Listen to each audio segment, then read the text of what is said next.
महाभारत का युद्ध समाप्त हो चुका था। कुरुक्षेत्र की भूमि रक्त से भीगी थी और विजय के शंखनाद के बीच भी एक गहरा शोक पसरा हुआ था। उसी शोक में डूबी थीं गांधारी, जिनके 100 पुत्र युद्ध में मारे गए थे। जब श्री कृष्ण गांधारी के पास पहुंचे तो उनके मुख पर करुणा थी, पर गांधारी के हृदय में अग्नि धधक रही थी। उन्होंने कहा, हे कृष्ण, यदि तुम चाहते तो ये विनाश रोक सकते थे, फिर भी तुम मौन रहे।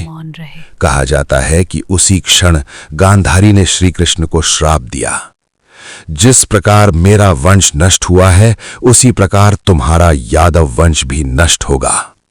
सभा में सन्नाटा छा गया। सभी भयभीत थे, पर श्री कृष्ण मुस्कुराए।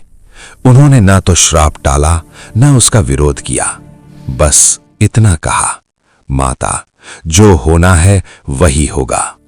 लेकिन ये कथा यहीं समाप्त नहीं होती। लोक कथाओं में कहा जाता है कि ये कोई साधारण श्राप नहीं था। श्री कृष्ण स्वयं जानते थे कि पृथ्वी पर बढ़ता अहंकार, चाहे वो यादवों का ही क्यों न हो, विनाश को जन्म देता है। यादव अपार शक्ति और समृद्धि के कारण धीरे धीरे मर्यादा भूलने लगे थे। श्री कृष्ण ने गांधारी के श्राप को दंड नहीं बल्कि धर्म की व्यवस्था के रूप में स्वीकार किया। वर्षों बाद प्रभास क्षेत्र में यादवों का विनाश हुआ। न कोई बाहरी शत्रु था, न कोई युद्ध, बस अहंकार और मोह का अंत था।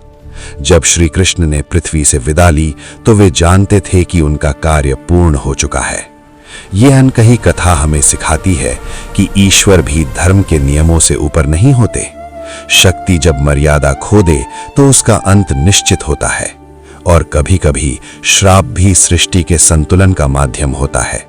श्री कृष्ण का जीवन लीला था और उनका अंत भी एक शिक्षा।